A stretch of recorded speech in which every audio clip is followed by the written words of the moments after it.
What is up, ladies and gentlemen? It is Chris from Gentleman's Gaming, and I bring you another partnership requirements video. This is a series where I go through some of the top partnership networks and go through some of the requirements and some of the features that come with partnering with them. Now, this is not biased in any way. This is just the information that they give you either through their websites or I have found on their forums. So today, the network that we're going to be going over is the Curse Network, or the Union for Gamers Network. Now, this network is a little bit more, I don't want to say elitist, but it is a little bit more selective in terms of its creators. You guys will actually see in terms of the requirements why they are like this, but I just want to go over the basics for now. Now, before you look into any partnership, there's kind of a few things that you want to go over. You always want to make sure that your channel is in good standing, and you always want to read the network's terms and conditions to make sure you get all the juicy stuff, all of the agreements that you're pretty much signing your name to, so you don't like 3 or 4 months down the line say like, hey, you never told me about so-and-so, when it was all in the contract. So that's a big thing when people are actually applying for a network. Now, to jump right into it, guys, Curse is a little bit different, as I said earlier, as opposed to some of the other networks such as TGN, Freedom, and Machinima. Now, the big thing that I noticed with Curse itself is their revenue share. They have a 90-10 revenue share, meaning that you, as a creator, as a partner, get 90% of your revenue, while they get a 10% cut. And there's no hidden cuts, and there's no, like, I guess, parent cuts from YouTube. That is the revenue share that you are getting, 90-10, which, compared to some of the other networks, is pretty freaking amazing.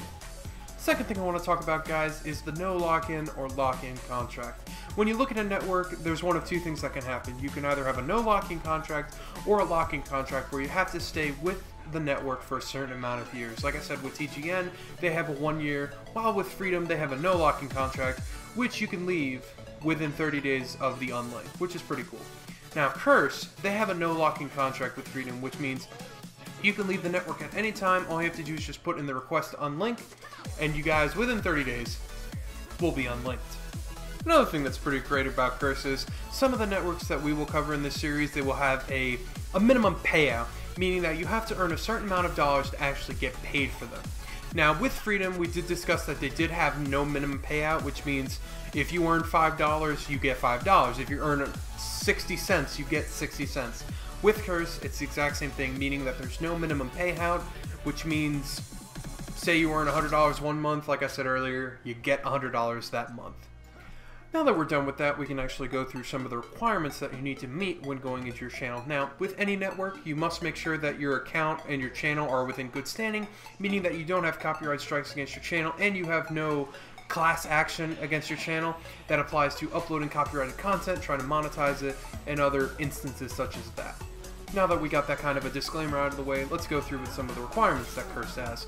Now, Curse, unlike TGN and Freedom, they're a little bit more, I guess they're a little bit more judging as to how many subscribers you have. They do have that you have to have 1,000 subscribers off the bat as a minimum, and you have to have 4,000 views in 30 days to be eligible for their channel.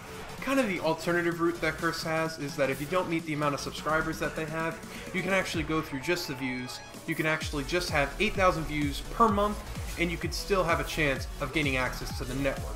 So even if you don't make that 1,000 subscriber number, you could still apply to the channel and you could still make it in. And guys, like I said in other videos, these numbers are kind of placeholders for the overall picture.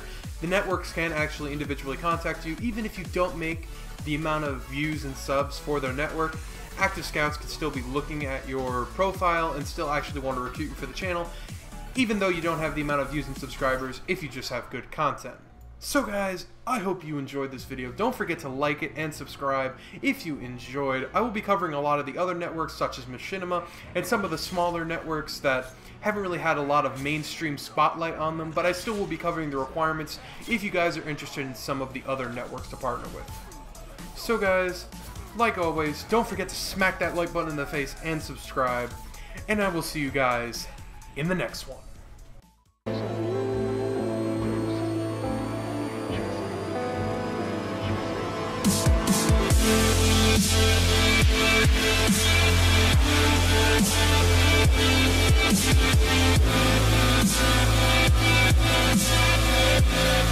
back.